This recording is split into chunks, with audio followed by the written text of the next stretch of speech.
Let's start today with the money, because there has never been more of it in one offering. SpaceX priced 555.6 million shares at $135 each, raising $75 billion. That makes it the largest public offering ever recorded, ahead of Saudi Aramco back in 2019. The roadshow opens Friday under the ticker SPCX, and the deal is projected to make the company's owner the world's first trillionaire. So that's the upside, priced in full, in public view. Now hold that number in one hand, because the same week put something else in the other hand. A Wired investigation found that Grok Imagine, the image and video system from SpaceX's sister company xAI, is still generating and hosting sexualized deepfakes of real women without their consent. The targets included celebrities and even a sitting U.S. congresswoman. This is happening months after xAI said that it had added restrictions following the flood of so-called nudification images back in January. That was the company's claim. Wired's testing, though, cuts against it. When reporters ran the same prompts through OpenAI's ChatGPT, through Meta AI, and through Anthropic's Claude, all three of them refused as inappropriate. One system out of the four said yes. So that starts to look less like an accident and more like a design choice. Wired also reported that flagged content came down only after reporters contacted the company, which is a very different thing from a safety layer that works before the harm actually happens. Then on the very day that the IPO priced, a former xAI engineer named Devin Kim filed suit in California. Kim now leads the Center for AI Safety, and he alleges that he was fired for pushing safety mechanisms and guardrails for Grok, dismissed right before a scheduled safety presentation to leadership. Now, those are allegations. They are untested. The Guardian reports that xAI did not respond to any requests for comment on that either. The same day, a Canadian privacy watchdog found that Grok's image tool violated that country's privacy laws. The June 6th edition of the Century Report traced one more piece of this picture as well. When the S&P 500 declined to bend its rules for SpaceX, which means ordinary index investors won't automatically be able to share in these gains, we can watch what is actually converging here. The wealth is concentrating through a narrow channel at record scale, and at the same moment, courts, regulators, and reporters are pulling the documented harms onto a ledger that anyone can read. It's showing up in a lawsuit, a privacy ruling, and the public record of the biggest IPO in history. Once that harm is part of the record, it gets much harder to treat as simply somebody else's problem. All right, shifting away from money priced to money deployed. Prometheus, the physical AI venture co-founded by Jeff Bezos and Vic Bujaj, raised $12 billion at a $41 billion valuation. This is its second round, after launching late last year with $6.2 billion. And the backers now include JP Morgan Chase, Goldman Sachs, and BlackRock. And what are they buying? Prometheus calls its goal the artificial general engineer. That's the company's phrase, meaning software that automates the design and the manufacture of complex physical systems. So think jet engines, drug compounds, things that have to survive contact with real materials, real factories, and real safety rules. Most of the capital goes to compute. The team is about 150 people, and they have disclosed almost nothing about what they've already built. So the claim is enormous, but the evidence window is still quite narrow. Bezos told CNBC that the productivity gains would create what he called labor scarcity, which is a future where demand for human workers outpaces supply, where two-earner households become one-earner households by choice. Now, that is his claim, and he is also the person with the most to gain from it being believed, so it deserves to sit next to the actual record. Bezos chairs Amazon, as you probably know, and Amazon has laid off tens of thousands of workers over the past year while accelerating its own automation. So the honest position here holds both in mind. Generalist machines really could actually answer labor shortages that manufacturers already complain about, and the same machines, deployed by companies whose habit is cutting headcount, could produce the familiar story with friendlier language. The test is simple, and it is coming. Do customers report more output with stable teams? Payrolls will settle what speeches can't.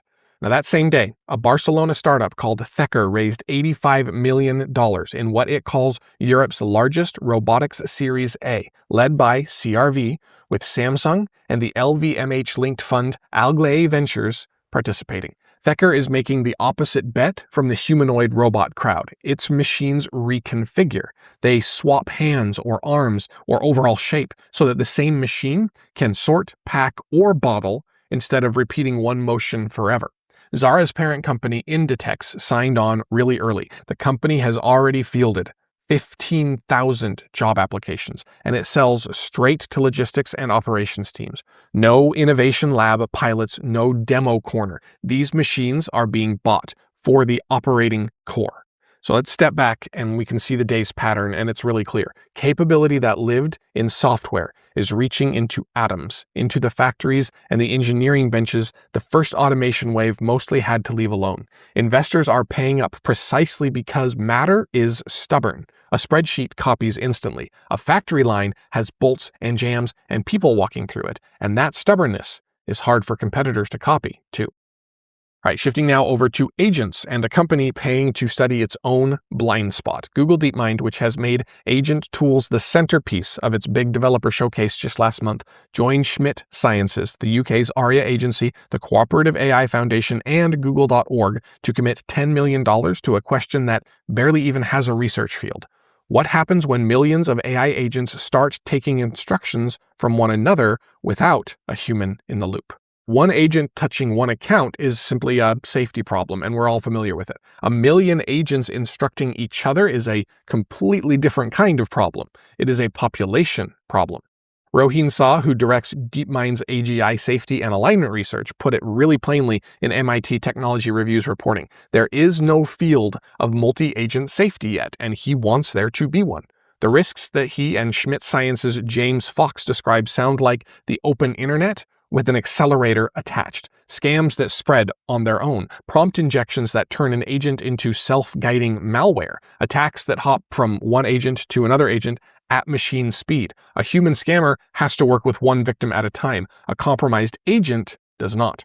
And the proposed method is pretty simple and pretty obvious. Drop agents into sandboxes by the thousands and just watch what emerges. A sandbox is just a contained test environment, so think crash testing cars on a track before they reach the highway. The reason you need the big version is that crowd behavior doesn't show up in smaller tests. One agent can look safe, 10 can look manageable, but 1,000 can do something that nobody predicted.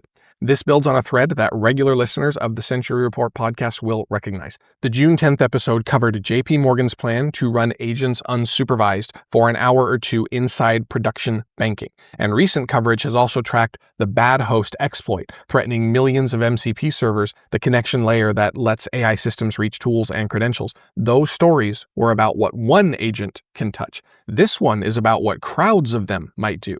And notice there's an admission that's kind of folded inside that grant. The lab racing agents into its products is conceding that the science needed to certify crowd behavior doesn't exist yet, and that some of it has to be built outside its own walls.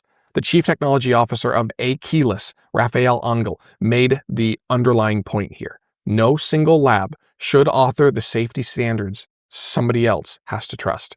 DeepMind's own money now agrees with him. The knowledge that comes out of this will belong to the field, a commons that no single company owns. For a capability this general, that is exactly where it needs to live. All right, now over to the governance fight, where two moves this week pulled in opposite directions. Politico reports that White House officials met separately with children's advocates and with the tech industry, building a case for preempting state AI laws under a kids' safety banner. Preemption means federal authority will block the states from enforcing their own rules. Kids' safety is the argument that this move is being sold on. The effect is the thing to keep your eye on. Preemption would remove the authority behind the only enforceable AI accountability floor that even exists right now. That floor is Illinois' audit mandate and New York City's reinforcement office, the patchwork of binding state law that companies already treat as real compliance baseline. And these meetings came just days after a bipartisan House proposal, the one that we covered in the June 6th edition, drew a chilly reception for trying to freeze state AI rules for 3 years. To be clear about this distinction, a strong federal standard could genuinely help. A freeze that arrives before any federal floor even exists, though, would leave companies operating under promises they write themselves. Now, into that same fight came something quite unusual. but also makes sense. Anthropic's CEO, Dario Amodei, endorsed mandatory federal testing of frontier AI models before they release. A frontier AI lab asking for binding tests of its own systems does break from the industry's long reflex toward voluntary commitments, and that does deserve real credit. However, it is quite self-serving considering that Anthropic is considered the safety lab and has built their reputation on being the safety lab. More safety commitments from the federal level would, of course, benefit them more than it benefits other labs. It also deserves the context of the week that it arrived in, too. This is the same company that, as yesterday's episode covered, has spent days walking back a hidden performance handicap that it had built into its public model after researchers caught it. Both of those things are true at once. The release of Fable should have been a victory lap for Anthropic, but instead they spent a lot of this week dealing with the fallout from their own self-inflicted scandal. Now, that being said, a company can be right about mandatory testing and still need the watching. Amodei also floated tax measures, including what he calls universal capital accounts to respond to AI-driven job losses. That extends the thread that we followed yesterday and have actually followed now for weeks. The OpenAI Foundation's commitment of $250 million, Anthropic's own $200 million economic futures fund, these institutions are trying to accelerate displacement naming redistribution as necessary before any law requires it of them. But here's the practical way to hold the whole segment. Federal pre-release testing, state audits, and city enforcements all do different jobs, but they stack. A model test before release can't catch a hiring harm after deployment. A federal lab can't see a local harm as fast as a city office can, and a company promise can't substitute for a binding rule anywhere. Federal testing would raise the ceiling, while the state and city layer keeps a floor under people who are already exposed. The settlement worth wanting has both, not one or the other, both. All right, shifting away again. Next, 2 lawsuits filed 2 days apart in 2 different worlds, but pressing the same question. When an AI output carries foreseeable harm to an ordinary person, who carries the duty of care? The first is from Florida. Robert Dillon sued Jacksonville Beach Police, the Jacksonville Sheriff's Office, and the Pinellas County Sheriff, whose agency operates a facial recognition system called Faces. The system returned a 93% probability that Dillon was a man captured on a McDonald's camera attempting to lure a child. Dillon lives more than 300 miles away. He told detectives that he had never even been to the town.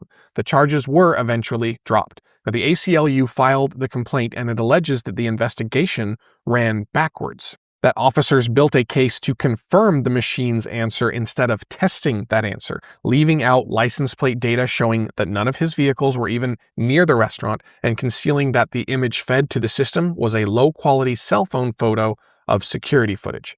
Hear that 93% the way that a juror might, and then hear it the way that an engineer would. The number is only as good as the image, the database, and the human review behind it. Now, a match is a lead. The lawsuit says it was treated as proof, and the complaint adds one more number that should stop us all for a second. This is at least the 15th known case in the US of an arrest following a false face recognition match. The second case is from Canada. This one is heavy, and I'll handle it plainly. A mother is suing OpenAI, alleging that ChatGPT encouraged her 24-year-old daughter toward suicide. The complaint quotes it telling her, "Maybe this is just the end," and that her daughter disclosed suicidal thoughts more than a dozen times without the safety system ever flagging a single conversation for human review. Those are the plaintiff's allegations. OpenAI responded that the conversations happened on an older model that is no longer available, and that it trains its systems to now direct people in distress toward crisis resources. Both of those can be noted without settling the question, because the question, of course, is scale. OpenAI has itself disclosed that more than 1 million users a week send messages with explicit signs of suicidal intent. At 1 million a week, a crisis disclosure is a foreseeable, designed for condition, or at least it should be. The company now faces 18 similar suits gathered in one California proceeding. One case is about policing, the other is about a family's worst grief, and the legal pressure still points the same way.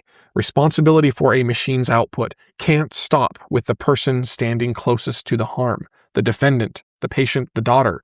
It has to reach the chain that shaped the output, the vendors, the agencies, the deployment rules, the escalation systems. That is the same direction that a German court this week took the ruling that an AI answer engine's words are the operator's own words, and the same direction as the UK push to make AI diagnostic suppliers share liability with doctors, which the June 10th episode covered.